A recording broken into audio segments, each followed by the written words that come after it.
ध्यान दो इधर। अभी कल हम लोगों ने पढ़ा अधिशोषण और अवशोषण। अधिशोषण के बारे में हमने क्या समझा? पहले तो हमने समझा कि दोनों में अंतर डी और बी का होता है।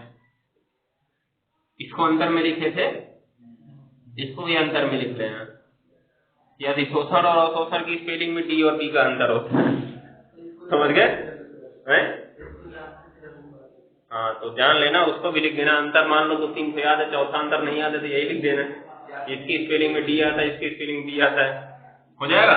अभी देखो, अधिशोषण में हमने देखा था कि आने वाले कण कहां पर जा रहे थे? केवल सतह पर जा रहे थे, अर्थात ये एक सतही प्रक्रिया थी। और जबकि अवशोषण में आने वाले कण कहां जा रहे थे? उसके बीच में जालक में स्थित खाली स्थानों में जा रहे थे, अर्थात ये जालकीय प्रक्रिया है। कौन सी प्रक्रिया है? इसे हम स्थूल प्रक्रिया भी कहते हैं। हो जाएगा। अब हमको पढ़ना क्या है? अधिशोषण पढ़ लिए, दोनों में अंतर पढ़ लिए।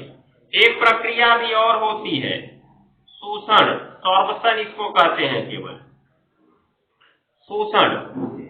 अब शोषण किया गया, शोषण हमने बोल दिया, उससे पता चला क्या कि अधिशोषण हुआ कि अवशोषण हुआ?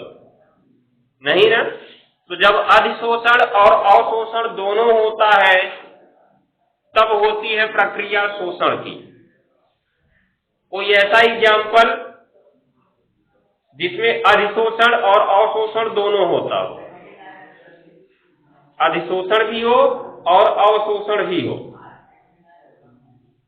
जैसे तुमने चौक देखा होगा, जो सर जी तुम्हारे लिखते थे पहले, तो सब मार्कर से लिखते हैं।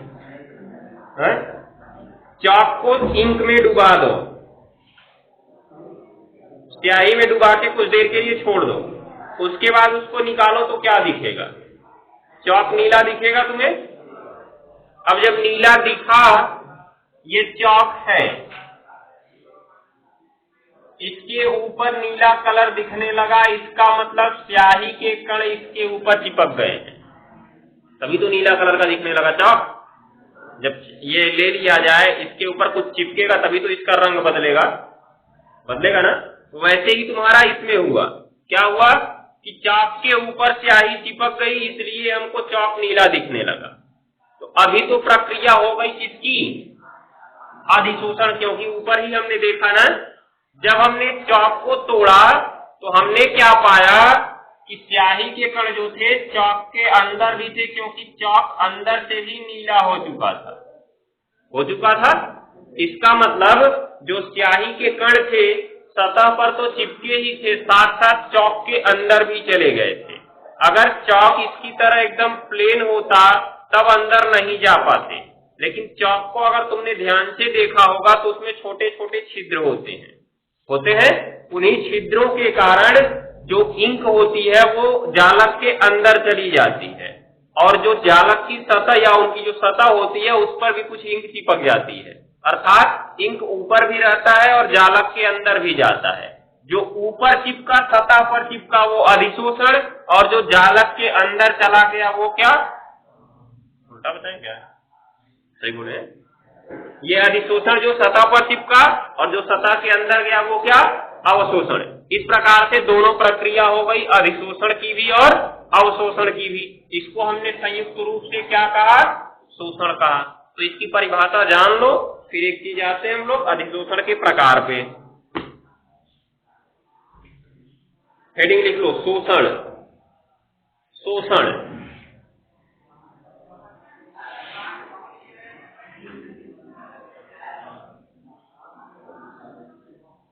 शोषण हो गया, लिखेंगे। जब अधिशोषण तथा अवशोषण, जब अधिशोषण तथा अवशोषण दोनों प्रक्रियाएं एक साथ होती हैं,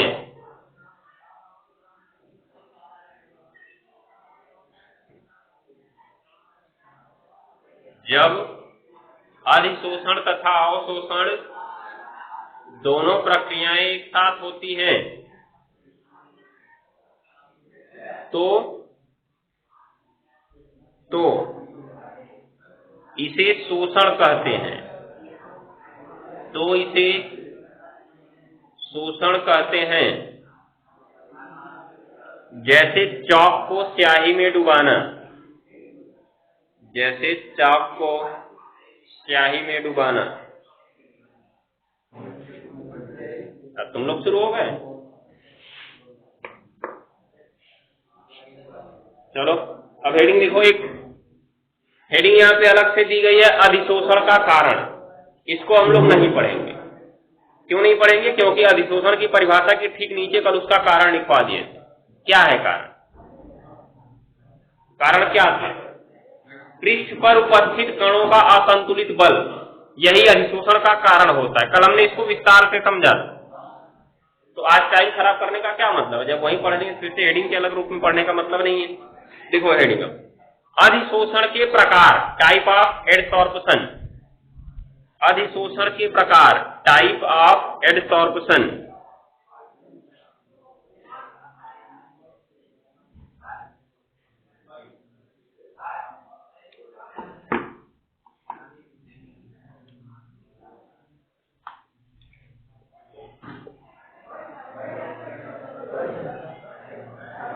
अधिशोषण के प्रकार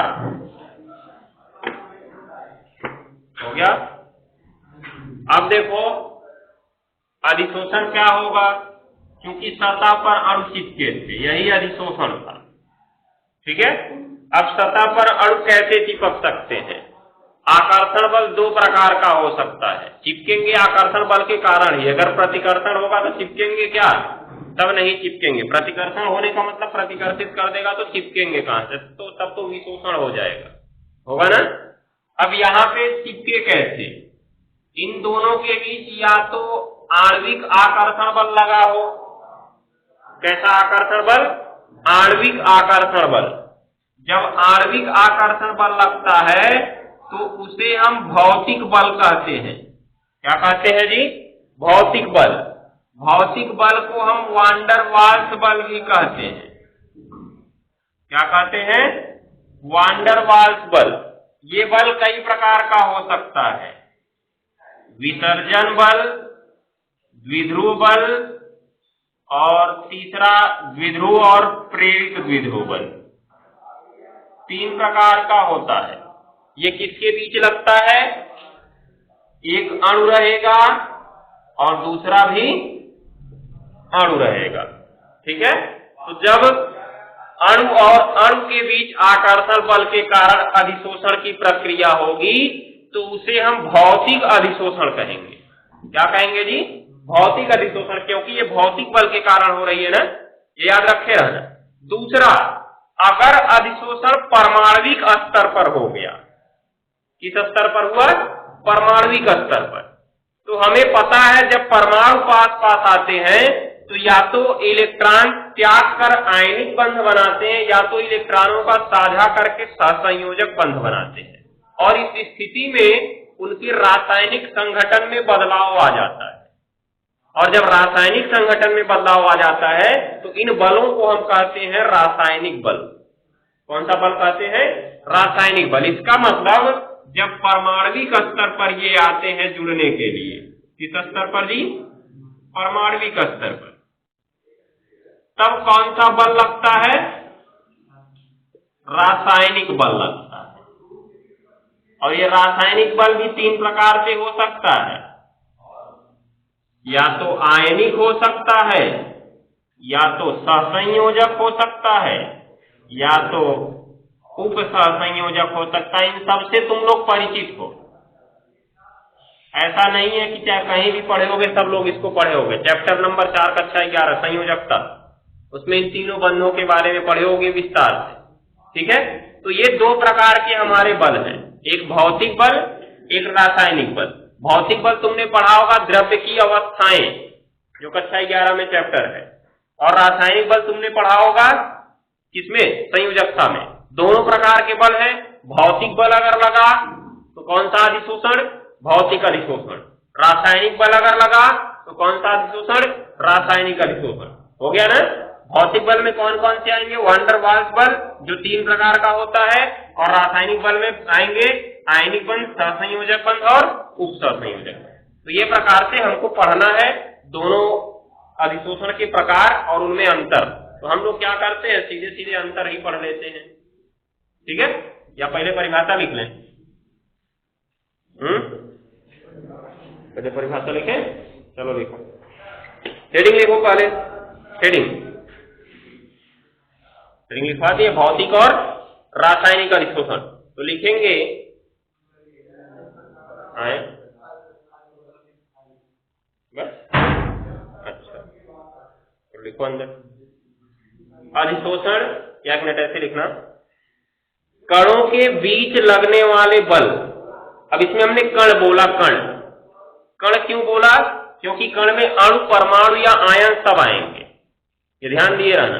कण में अणु, परमाणु, आयन सब आएंगे, तो इसीलिए अभी हमने यहाँ पे कण बोला है। तो अगर कण बोला तो भौतिक बल भी आ जाएगा और रासायनिक बल भी आ जाएगा, क्योंकि भौतिक बल लगा अणुओं के बीच और रासायनिक बल लगा परमाणुओं या आयनों के बीच। तो हमने कण बोला, इसमें सब आएंगे। तो लिखो इसके अंदर अधिशोषण के प्रकार में अंदर लिखना है, कणों के बीच लगने वाले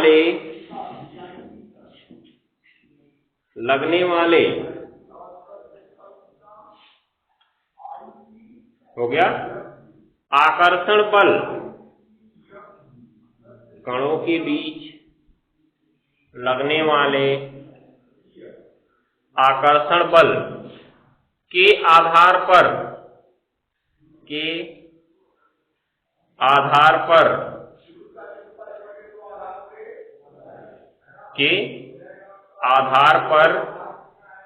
हो गया। अधिशोषण 2 प्रकार का होता है। अधिशोषण 2 प्रकार का होता है। 2 प्रकार का होता है। हो गया। अधिशोषण 2 प्रकार का होता है। पहला भौतिक अधिशोषण,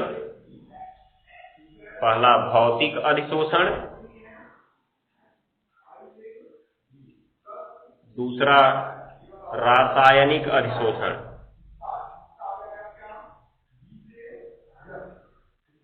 पहला भौतिक अधिशोषण और दूसरा जी रासायनिक अधिशोषण, या उसको एक नाम और दिया गया है रसोवशोषण।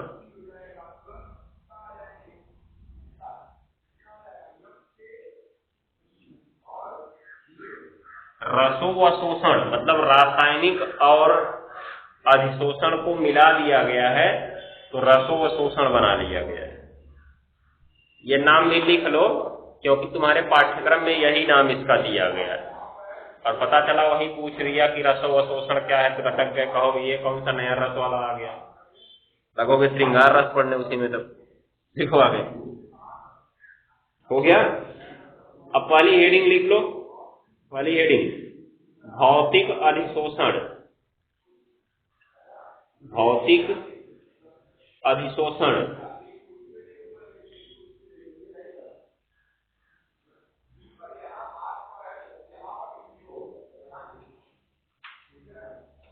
भौतिक अधिशोषण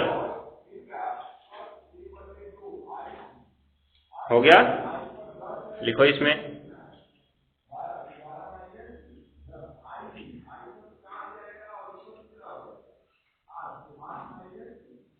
जब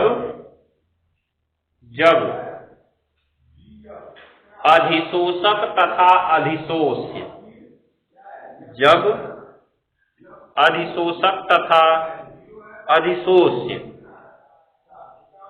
जब अधिशोषक तथा अधिशोष्य हो गया के कणों के बीच, जब अधिशोषक तथा अधिशोष्य के कणों के बीच दुर्बल वान डेर वाल्स बल लगता है। दुर्बल वान डेर वाल्स बल, यहां लिखा है वान डेर वाल्स, दुर्बल वान डेर वाल्स बल, कोष्ठक में लिख देना भौतिक बल, कोष्ठक में भौतिक बल लगता है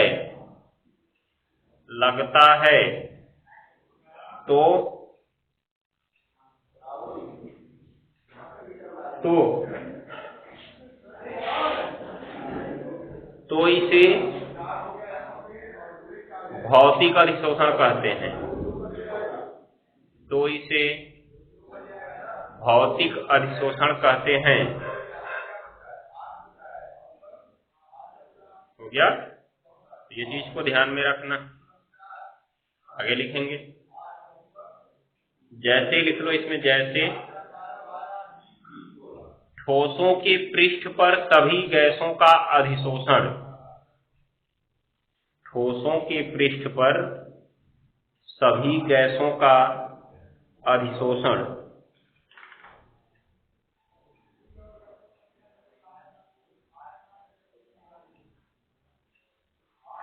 कैसा होता है? भौतिक अधिशोषण होता है। कुछ अपवाद भी होते हैं, जैसे अभी हम रासायनिक अधिशोषण में एक उदाहरण पढ़ेंगे, देखो पता चल जाएगा। दूसरी हेडिंग लिखो अब, रासायनिक अधिशोषण। रासायनिक अधिशोषण, रासायनिक अधिशोषण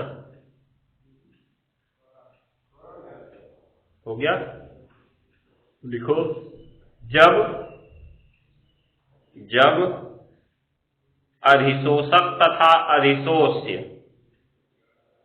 अधिशोषक तथा अधिशोष्य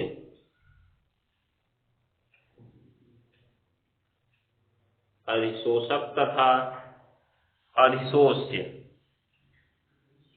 हो गया? जब अधिशोषक तथा अधिशोष्य के कणों के बीच प्रबल रासायनिक बंध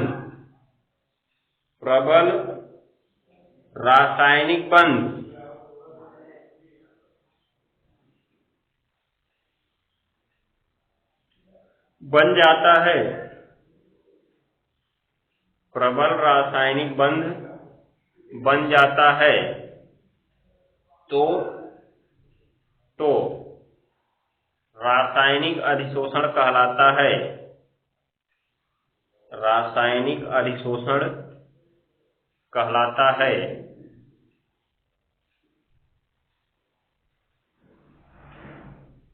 रासायनिक अधिशोषण कहलाता है।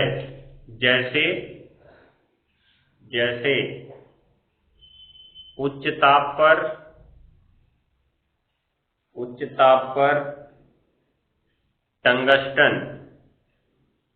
टंगस्टन के पृष्ठ पर O2 गैस का अधिशोषण, O2 गैस का अधिशोषण। उच्च ताप पर टंगस्टन के पृष्ठ पर O2 गैस का अधिशोषण होता क्या है? जो टंगस्टन है, टंगस्टन का प्रतीक होता है W। तो टंगस्टन की जो सतह वाले परमाणु होते हैं वो आने वाले ऑक्सीजन से रासायनिक बंध बना लेते हैं, जिससे टंगस्टन की ऑक्साइड प्रकार की संरचना बन जाती है। किस प्रकार की संरचना बन जाएगी? टंगस्टन का ऑक्साइड। अब ऑक्साइड बना तो ऑक्साइड एक रासायनिक यौगिक है। किसी भी तत्व का अगर ऑक्साइड हम बनाना चाहते हैं तो उन दोनों के बीच एक बंध बनाना पड़ेगा, चाहे आयनिक बंध बनाओ चाहे सहसंयोजी बंध बनाओ, तभी उस तत्व का क्या बनेगा? ऑक्साइड बनेगा। तो टंगस्टन के पृष्ठ पर जब ऑक्सीजन आता है तो टंगस्टन के ऑक्साइड जैसा यौगिक बन जाता है। वास्तव में वो ऑक्साइड होता नहीं है, ध्यान देना, क्योंकि टंगस्टन का जो ऑक्साइड होता है वास्तविक ऑक्साइड, उससे इसका अणुसूत्र भिन्न होता है, समझ गए। लेकिन उसी तरह का ऑक्साइड की संरचना बनती है, अर्थात इनके बीच बंध बन जाता है। जब भी ऑक्साइड का नाम लेंगे तो समझ जाना रासायनिक बंध बना होगा, ठीक है। तो रासायनिक बंध यहाँ पे बन जाता है, इसके कारण ये कैसा अधिशोषण हो जाता है, रासायनिक अधिशोषण हो जाता है। जब बंध बन गया तो रासायनिक अधिशोषण हो गया, बंध नहीं बना तो कौन सा अधिशोषण हो गया, भौतिक अधिशोषण। भौतिक अधिशोषण में कुछ खास नहीं होता है, बस दो अणु एक दूसरे से आकर्षण बल के कारण जुड़ते हैं। किसके कारण जुड़ते हैं जी, आकर्षण बल। जैसे दो चुंबक लेके आओ तो दोनों आकर्षण बल के कारण जुड़ जाते हैं ना, वैसा ही अणुओं में होता है। क्यों, क्योंकि जो अणु होता है, अणु में एक सिरा धनावेशित और दूसरा सिरा ऋणावेशित होता है। ऐसे ही जब दूसरा अणु आएगा तो उसका एक सिरा ऋणावेशित, दूसरा सिरा धनावेशित। देखो ये प्लस और माइनस है ना, लेकिन वास्तविक प्लस और माइनस नहीं है। वास्तव में तो इनका प्लस माइनस समाप्त होकर यौगिक कैसा हो चुका है, उदासीन हो चुका है। यौगिक के बारे में हम जानते हैं, यौगिक कैसा होता है, उदासीन होता है। कैसा होता है जी, उदासीन। तो ये तो वास्तव में उदासीन है, लेकिन इनमें फिर भी देखो यहाँ पे कुछ प्लस दिख रहा है और कुछ क्या दिख रहा है, माइनस। कैसे दिखता है ये भी हम लोग चर्चा पीछे कर चुके हैं। जैसे मान लो अगर HCl बना हुआ है और दूसरा भी क्या है, HCl है, तो इसमें Cl की विद्युत ऋणात्मकता ज्यादा होने के कारण, विद्युत ऋणात्मकता की चर्चा भी हम यहाँ विस्तार से किए थे। विद्युत ऋणात्मकता ज्यादा होने के कारण इलेक्ट्रॉन ऑक्सीजन की ओर रहते हैं और क्लोरीन पर, ये इलेक्ट्रॉन क्लोरीन की ओर रहते हैं। और क्लोरीन पर कैसा आवेश आया होता है, आंशिक ऋणावेश। और उस समय हाइड्रोजन पर कैसा आवेश आया होता है, आंशिक धनावेश। इसी तरह से इस पर आंशिक ऋणावेश और इस पर आंशिक धनावेश। देख रहे हो, माइनस प्लस एक तरफ दिख रहे हैं कि नहीं दिख रहे हैं, और विपरीत आवेश नहीं है। और विपरीत आवेशों के बीच क्या होता है, आकर्षण बल होता है। तो कुछ आकर्षण बल इनके बीच में लग जाता है। वही जो आकर्षण बल लगता है, इसी को हम कौन सा बल कहते हैं, भौतिक बल कहते हैं, जो वान डर वाल्स बल होता है, जो या तो विसर्जन बल होगा, या तो द्विध्रुव बल होगा, या तो प्रेरित द्विध्रुव बल होगा। ठीक है, ये चीज को ध्यान में रखना है। और जबकि रासायनिक अधिशोषण में क्या होता है, वास्तव में धनावेश आता है और वास्तव में ऋणावेश आता है। उसमें ऐसा नहीं होता है कि आंशिक धनावेश और आंशिक ऋणावेश आता है। जब आयनिक बंध बनता है तब पूरे धनायन और पूरे ऋणायन आते हैं। जैसे Na+ और Cl-, देख रहे हो ना, ये वास्तव में धनायन ऋणायन पास पास आए हैं। और जैसे यहाँ पे देखो H और Cl के बीच क्या बना है, बंध बना है, क्योंकि दोनों ने अपना इलेक्ट्रॉन साझे में दिया हुआ है। तो ये भी एक रासायनिक बंध है, याद रखे रहना। जब रासायनिक बंध बनता है तो इलेक्ट्रॉनों का आदान प्रदान होता है, लेकिन भौतिक बंध में इलेक्ट्रॉनों का आदान प्रदान नहीं होता। क्या यहाँ पे ऐसा हुआ कि इसने इसको अपना इलेक्ट्रॉन दिया चाहे लिया, कुछ ऐसा हुआ क्या, नहीं। बस उनके बीच एक जो उनके अंदर आंशिक ऋणावेश आंशिक धनावेश आया था, उसी के कारण थोड़ा सा आकर्षण उत्पन्न हो गया था उनके बीच, हुआ था। जबकि रासायनिक में ऐसा नहीं होता है। रासायनिक में वास्तव में या तो इलेक्ट्रॉन से आगे जाएंगे या तो इलेक्ट्रॉनों का साझा होगा। समझ गए, ये चीज को ध्यान में रखना है। तो ये प्रकार से तुम्हारा भौतिक और रासायनिक अधिशोषण हो गया। अब हेडिंग नीचे पढ़ दो, हेडिंग भौतिक तथा रासायनिक अधिशोषण की तुलना।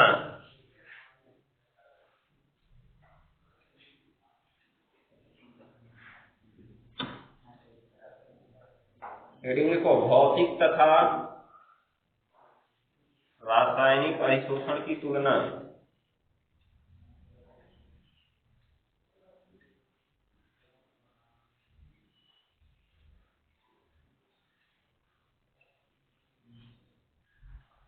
हो गया जी।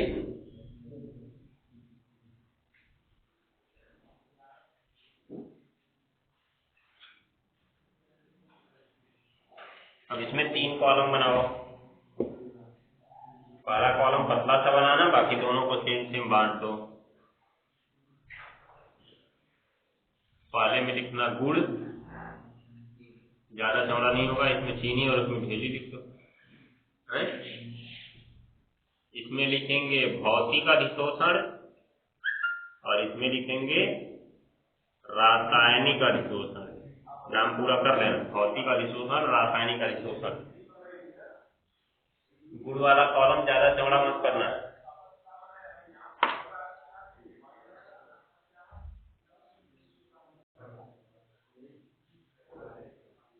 अब इसमें लिखो गुण में पहला नंबर, गुण में पहला नंबर आकर्षण बल।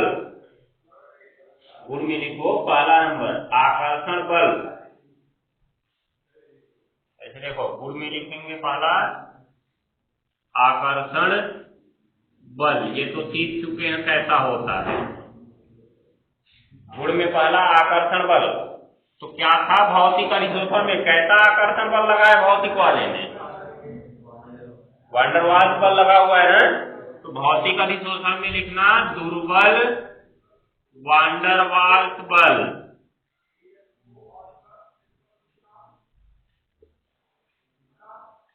दुर्बल वान डेर वाल्स बल।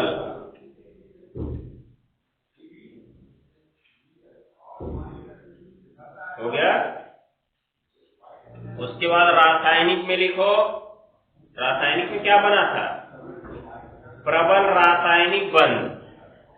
प्रबल रासायनिक बंध।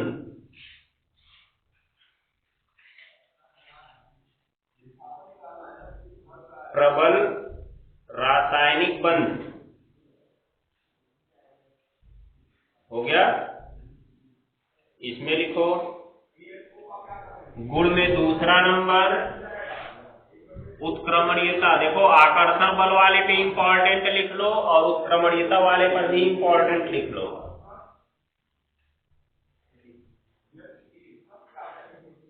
उत्क्रमणीयता,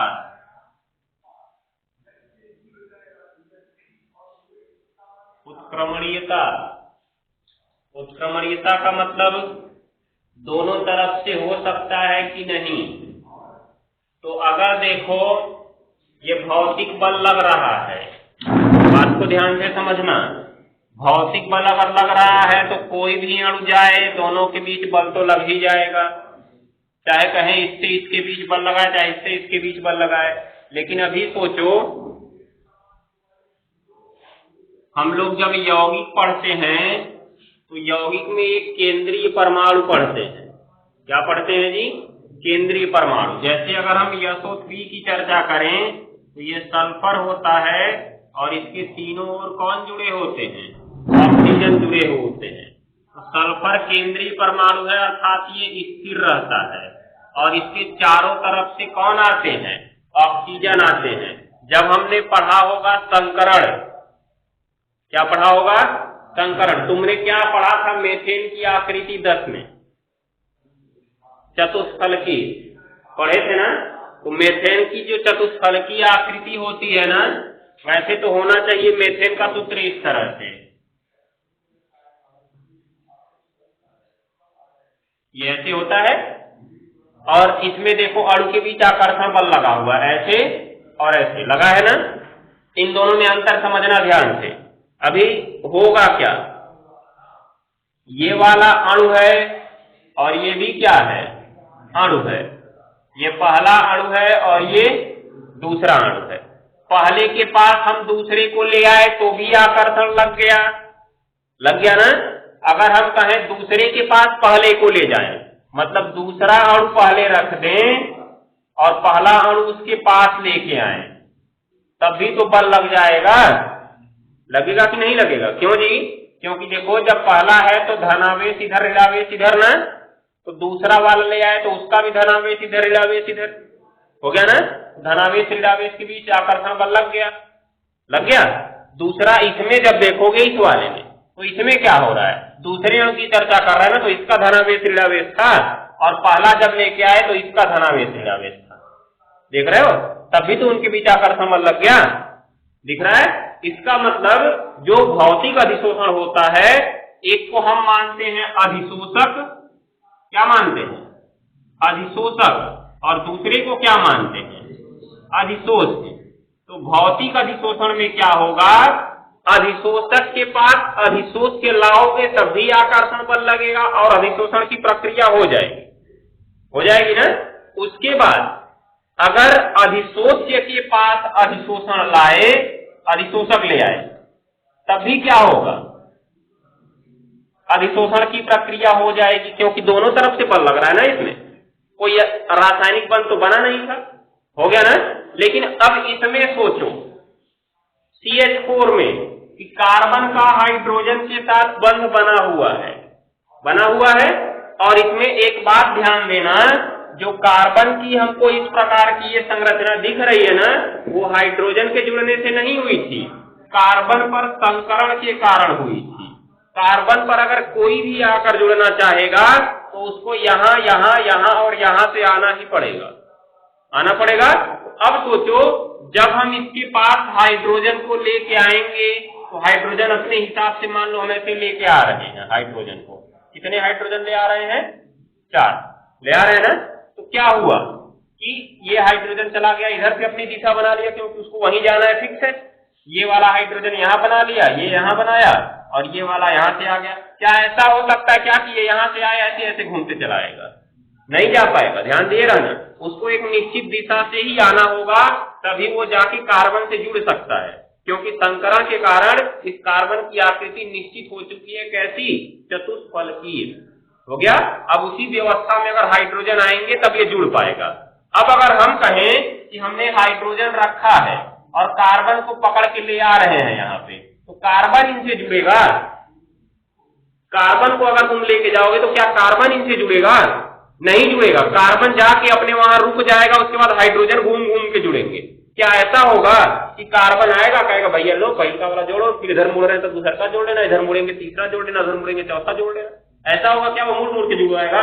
नहीं, वो गया एक जगह पे स्थिर हो जाएगा, फिर हाइड्रोजन की मर्जी है, वो अपना घूम घूम के चारों तरफ से जुड़े। हुआ कि नहीं हुआ? निष्कर्ष क्या निकला?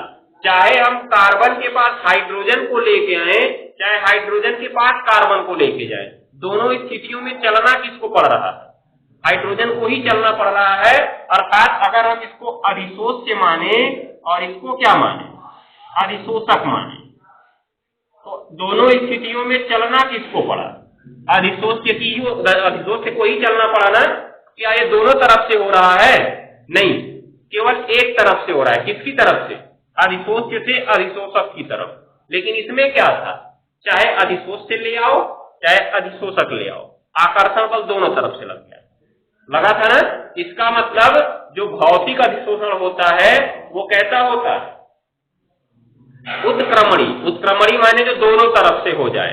तो भौतिक अधिशोषण उत्क्रमणी होगा क्योंकि यह दोनों तरफ से होगा, और जबकि रासायनिक अधिशोषण क्या होगा? अनुत्क्रमणी होगा, क्योंकि यह निश्चित और विशिष्ट दिशा में एक ही तरफ से होगा ना। ये चीज को तुमको ध्यान में रखना है। उत्क्रमणीयता का अर्थ क्या हो गया? भौतिक में क्या लिखेंगे? उत्क्रमणीय।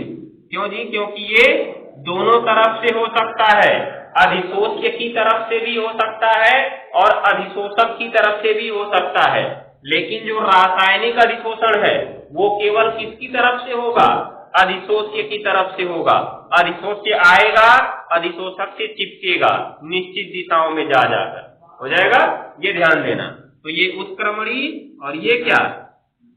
अनुत्क्रमणीय। ठीक है, ये ध्यान में रखना है तुम्हें। नोट कर लो दोनों को,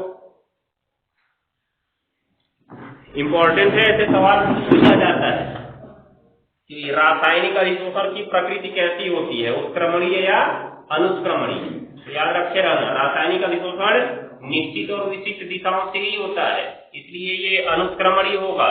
और जबकि भौतिक अधिशोषण दोनों तरफ से हो सकता है, चाहे अधिशोष्य आए चाहे अधिशोषक आए, दोनों तरफ से हो जाएगा, इसलिए वो क्या होगा? उत्क्रमणीय होगा। तीसरा नंबर लिखो, ताप का प्रभाव। ताप का प्रभाव, ताप का प्रभाव हो गया। भौतिक में लिखो, कम ताप पर अधिक होता है,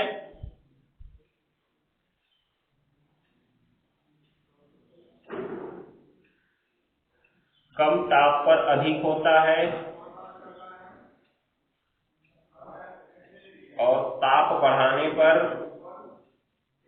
कम ताप पर अधिक होता है। और ताप बढ़ाने पर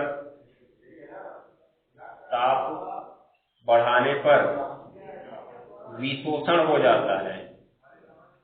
ताप बढ़ाने पर विशोषण हो जाता है।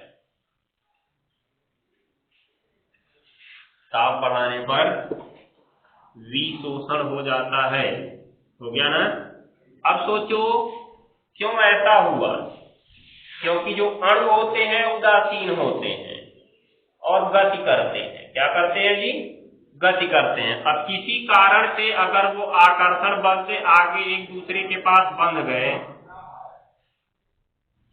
तो जब हमने इनको गर्म करना शुरू किया तो इनकी गतिज ऊर्जा बढ़ेगी। और जब गतिज ऊर्जा बढ़ेगी तो ये दूर भागना चाहेंगे, और दूर भागेंगे तो इनके बीच क्या प्रबल बंध होता है? दुर्बल होता है ना। एक पतली सी रस्सी से दो लोग को बांध के गर्म कर दे, पीछे से आग लगा के, उनको क्या होगा? वो रस्सी तोड़ेंगे, तुरंत भाग लेंगे। होगा कि नहीं होगा? और अगर रस्सी मोटी सी बांध दे तब क्या होगा? दोनों लोग अपना खींचेंगे, दोनों के साथ भागेंगे। हो गया? तो इसमें क्या होता है? इनके बीच एक दुर्बल बंध होता है। अब दुर्बल बंध है तो जैसे इसको गर्म किए, ये बंध टूट गया और ये क्या हो गए? भाग गए। हो गया ना? तो अधिशोषण के क्या हुआ था? ये सतह पे आके चिपके थे ना, दिखाई दे रहा है। लेकिन जैसे ही हमने गर्म किया, ये दोनों ने एक दूसरे को क्या कर दिया? छोड़ दिया। और छोड़ दिया तो सतह से हट गए, और सतह से हटाना क्या कहलाता है? विशोषण कहलाता है। तो इसलिए हमने इसमें लिखवाया कि जब ताप बढ़ा देते हैं तो क्या हो जाता है? विशोषण हो जाता है, अर्थात ये सतह को छोड़कर फिर क्या हो जाते हैं? भाग जाते हैं। हो गया ना? जबकि रासायनिक अधिशोषण में क्या होगा? रासायनिक क्रियाओं में तुमने पढ़ा, कुछ अभिक्रियाएं ताप बढ़ाने पर होती हैं, कुछ अभिक्रियाएं ताप बढ़ाने पर होती है। रासायनिक अभिक्रिया में पढ़े हो कि नहीं पढ़े हो? जैसे तुमने देखा होगा जो अमोनिया बनाने की हैबर विधि है, अमोनिया बनाने की हैबर विधि, इसमें नाइट्रोजन और हाइड्रोजन का योग जो होता है तुम्हारा 450 डिग्री सेल्सियस पर होता है, Fe उत्प्रेरक की उपस्थिति में। ठीक है? अब 450 तक बढ़ाएंगे तो ये अभिक्रिया का वेग तेज होता जाता है। इसका मतलब N2 और H2 मिलके आपस में क्या बनाने लगते हैं? NH3। तो अब सोच रहे होंगे कि ताप जैसे जैसे बढ़ रहा है, N और H के बीच बनने वाला बंध तेज होता जा रहा है, जल्दी जल्दी बनेगा। क्यों जी?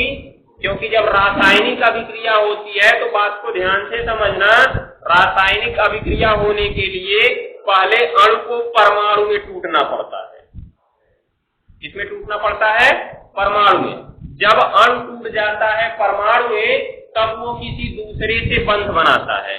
जैसे सोचो, यहाँ पे ध्यान से एक बात का समझ लेते हैं इसको। हमारे पास है N2 और H2, ठीक है? ये दोनों पास पास आए, इनके बीच ऐसे ही आकर्षण बल लग गया तो ये भौतिक बल है। कैसा बल है जी? भौतिक बल। लेकिन रासायनिक बल बनाने के लिए रासायनिक क्रिया करानी पड़ेगी इनके बीच, और रासायनिक क्रिया तभी होगी जो N2 के बीच में ट्रिपल बॉन्ड बना है ना, ये टूट के N अलग हो जाए और दूसरा N अलग हो जाए और इसके 3-3 बंध खाली हो जाए। देख रहे हो? ऐसे ही जो H2 हमने लिया, H2 में H और H के बीच सिंगल बॉन्ड बना हुआ है, और ये क्या हो जाए? H अलग हो जाए और H अलग हो जाए, दोनों का एक एक बंध खाली हो जाए। हो गया ना? अब जब इसका एक बंध खाली हो गया, तब ये आ जाएगा इसके पास, ये आ जाएगा इसके पास, और टूटेगा वो आ जाएगा यहाँ पे। तब N के साथ तीनों जुड़ के क्या बना लेंगे? NH3 बना लेंगे। दिखाई दे रहा है ना? तो अब सोचो कि जब भौतिक अधिशोषण हुआ तो कुछ नहीं करना पड़ा, दोनों पास पास आए और दोनों के बीच एक आकर्षण बल लग गया। हो गया ना? गर्म किए तो दोनों की गतिज ऊर्जा बढ़ गई, दोनों दूर भाग गए। हो गया? लेकिन रासायनिक में क्या होगा? पहले इस अणु को परमाणु में तोड़ना है। किसमें तोड़ना है? परमाणु में। अब जब अणु को परमाणु में तोड़ना है तो बिना ऊर्जा दिए अणु परमाणु में नहीं टूट सकता है। ये बात को ध्यान में रखना। जब तक अणु को ऊर्जा नहीं दी जाएगी तब तक वो परमाणु में नहीं टूटेगा। इसका मतलब अगर रासायनिक क्रिया करानी है कि पहले इनको गर्म करना पड़ेगा, अर्थात हमें ताप बढ़ाना पड़ेगा। बढ़ाना पड़ेगा ना, ताप बढ़ाएंगे, इनके बीच का बंध टूटेगा, फिर ये आपस में जुड़ेंगे ना। अब क्या हुआ कि अब हम कह दें कि ताप बढ़ाने पर यह बढ़ता है, वो घटता था तो ये क्या होता है, बढ़ता है। लेकिन एक चीज सोचना, तुम ताप बढ़ाते जाओ, पता चला कि बढ़ाने के चक्कर में ये बंध ही तोड़ दिए, ज्यादा बढ़ा दिए, बेचारे का विघटन हो जाएगा। समझ गए? तो ज्यादा बढ़ाना भी नहीं है, एक निश्चित ताप तक ही बढ़ाना है, उससे आगे बढ़ा दिए। जैसे अमोनिया का जो विघटन होता है 1350 डिग्री सेल्सियस पर होता है। कितने पे होता है? 1350 पर। अर्थात इस अभिक्रिया का अधिकतम ताप हम 1350 तक बढ़ा सकते हैं। कहां तक बढ़ा सकते हैं? 1350 तक। अगर तुमने 1350 से आगे किया, तब जो बंध बन चुका था वो फिर टूटना शुरू हो जाएगा। बंध बनने का मतलब सतह पर ये जो आके चिपक चुके थे, 1350 के बाद इनका टूटना शुरू हो जाएगा और फिर ये भागने लगेंगे। इसका मतलब देखो, जब शुरुआत में हमने ताप बढ़ाया तो बंध टूटा और अभिक्रिया हुई, बढ़ाते बढ़ाते जब ज्यादा बढ़ाने लगे तो फिर से जो अभिक्रिया होने के बाद बन चुका था वो फिर से टूटने लगा। होगा? तो निष्कर्ष क्या निकला कि जो रासायनिक अधिशोषण होता है, ताप बढ़ाने पर एक निश्चित ताप तक तो बढ़ता जाता है, लेकिन अगर उस निश्चित ताप से आगे हम चले जाएं तो फिर उसके बंध टूटने लगते हैं और फिर से विशोषण होने लगता है। तो रासायनिक अधिशोषण में क्या पढ़ेंगे? एक निश्चित ताप तक बढ़ता है। कहां तक बढ़ेगा जी? एक निश्चित ताप तक बढ़ेगा, फिर घटेगा। जबकि भौतिक में क्या था कि ताप जैसे ही बढ़ाना शुरू करोगे वो घटना शुरू हो जाएगा, क्योंकि उनके बीच तो कोई रासायनिक बंध बना नहीं था कि उनको बंध तोड़ना है तब जोड़ना है। ठीक है, ये ध्यान में रखो। तो क्या लिखे इसमें? क्या लिखे? हाँ, तो रासायनिक में लिखो। रासायनिक में एक निश्चित ताप तक बढ़ता है, एक निश्चित ताप तक बढ़ता है,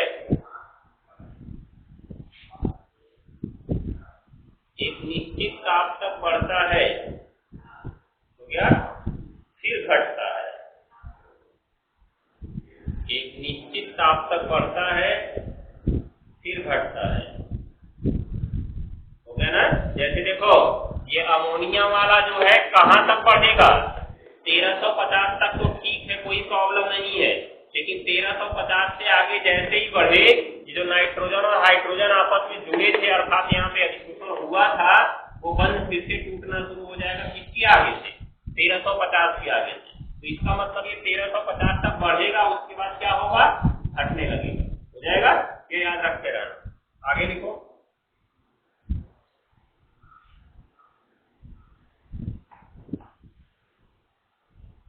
अधिशोषण ऊष्मा, अधिशोषण ऊष्मा, अधिशोषण ऊष्मा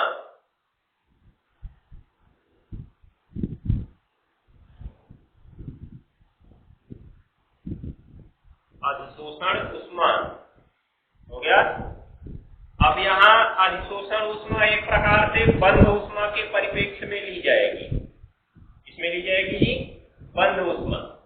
जैसे बंध ऊष्मा जब हम लोग पढ़ते हैं या बंध ऊर्जा पढ़ते हैं, तो किसी बंध को तोड़ने के लिए जो ऊर्जा दी जाती है वो बंध ऊर्जा कहलाती है। क्या कहलाती है? बंध को तोड़ने के लिए दी जाने वाली ऊर्जा बंध ऊर्जा कहलाती है। अब सोचो, भौतिक और रासायनिक, भौतिक में एक ये था और एक ये था, इनके बीच थोड़ा सा आकर्षण बल लगा हुआ था। रासायनिक में जो दोनों थे उनके बीच प्रॉपर तरीके से बंध बना हुआ था, अभी तो रासायनिक बंध बना हुआ है। अब अगर दोनों को अलग अलग करना है तो किसमें ज्यादा ऊर्जा देनी पड़ेगी? इसको तो तनिक सा गर्म किए, छोड़ के भाग गए, क्योंकि ज्यादा बल ही नहीं लगा था, थोड़ा सा ही तो लगा हुआ था, दुर्बल लगा था ना। और इनमें क्या लगा है? प्रबल लगा है। इसको पहले गर्म करोगे, ये बंध टूटेगा, तब दोनों अलग होंगे। अब जैसे यहाँ पे तुम देख रहे होगे कि अमोनिया का बंध तोड़ने के लिए कितने ताप की जरूरत है? 1350 डिग्री सेल्सियस ताप की जरूरत है ना। जबकि अगर यौगिक में वांडर वाल्स बल लगा है, इनके बीच जो आकर्षण बल लगा है, थोड़ा सा गर्म कर दो, बस ये अलग हो जाएंगे। हो जाएंगे। क्या हुआ, जो अधिशोषण ऊष्मा होगी भौतिक में क्या होगी, कम होगी, और इसमें क्या होगी जी, अधिक होगी। तो जैसे बंध ऊष्मा है वैसे ही अधिशोषण ऊष्मा है। अधिशोषण ऊष्मा का मतलब क्या समझे आप, अधिशोषण को विशोषण में बदलने के लिए जितनी ऊर्जा देनी पड़ेगी वही क्या कहलाएगी, अधिशोषण ऊष्मा या अधिशोषण ऊर्जा कहलाएगी। तो किसमें ज्यादा देनी पड़ेगी जी, रासायनिक वाले में, क्योंकि उसमें रासायनिक बंध बना है, और इसमें कैसा बंध बना है, भौतिक बंध बना है, इसलिए इसमें कम देना पड़ेगा। हो जाएगा, तो लिखेंगे अधिशोषण ऊष्मा, अधिशोषण ऊष्मा इसमें लिखना भौतिक वाले में कम होती है, कम होती है, और रासायनिक वाले में लिख लो अधिक होती है, अधिक होती है। हो गया। अब इसमें लिखो विशिष्टता, विशिष्टता, विशिष्टता, विशिष्टता। हो गया ना। अब देखो विशिष्टता में इसको हम लोगों ने पहले पॉइंट में ही समझ लिया है, पहले में समझे हैं, पहले में नहीं, दूसरे पॉइंट में जहां उत्क्रमणीय और अनुत्क्रमणीय समझे थे।